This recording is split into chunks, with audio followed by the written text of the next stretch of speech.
ఏది అవసరం? సునీత విలియమ్స్ గారు ఆవిడ్ని 100 రకాల వీడియోస్ ఆవిడ మీద ఇవ్వాలి, ఇంటర్వ్యూస్ చేయాలి.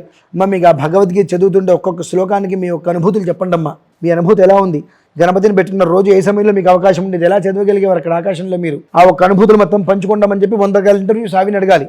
అంతకన్నా బాధాకరమైన మాట, అతని పేరు రాహుల్ యాదవ్ సంథింగ్ ఏదో ఉంది, జెట్ ఫ్లైట్ నడుపుతున్నాడు, అది ప్రమాదానికి గురైంది, కో పైలట్ను కిందకి దింపేశాడు, ప్రమాదంలో ఉంది అతను చనిపోతారని తెలుసు, అక్కడ తను దిగేసేస్తే ఆ ప్లేట్ పైనుంచి ఎక్కడే కింద పడితే జనాల మధ్యలో పడి చాలా మంది చనిపోతారని చెప్పి ఇంకా కాస్త ముందుకు తీసుకెళ్తే జనాలు ఎవరు ఉండరు, అక్కడ వదిలేద్దామని చెప్పి అతనికి అర్థమైంది, అంత సామర్థ్యం ఇంజన్కి లేదు అయిపోయిందని చెప్పి, అయినా ఇంతమందిని కాపాడాలని చెప్పి ముందుకెళ్ళాడు, అది ఫైర్ అయిపోయి పాప అందులోనే అతను వెళ్ళిపోయాడు. 10 మంది ప్రాణాలు కాపాడటం కోసం అతను చనిపోతాడని తెలిసి ప్రాణాలని వదిలేశాడు. అటువంటి వ్యక్తి గురించి తెలియచేయాలి ప్రపంచానికి.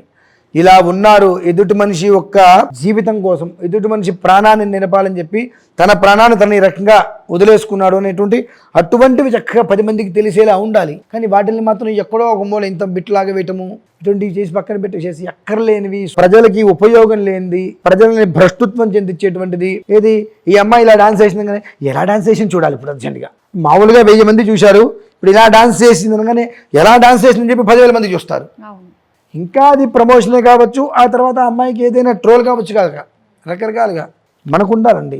ఏది ఎంతవరకు ఎలా ఉండాలి, ఏది ఎంతవరకు ఎలా ఉదాహరించాలి, వ్యవహారం చేసుకోవాలనేటువంటిది మనకు లేకుండా ఒక వీడియో అద్భుతంగా ఉందని చెప్పి ఆ మనిషిని దేవుణ్ణి చేసి, ఇంకో వీడియోలో ఎవరో ఏదో నెగిటివ్గా చెప్పారని చెప్పి ఆ మనిషిని డౌన్ చేయడం అనేటువంటిది ఎంతవరకు కరెక్టు?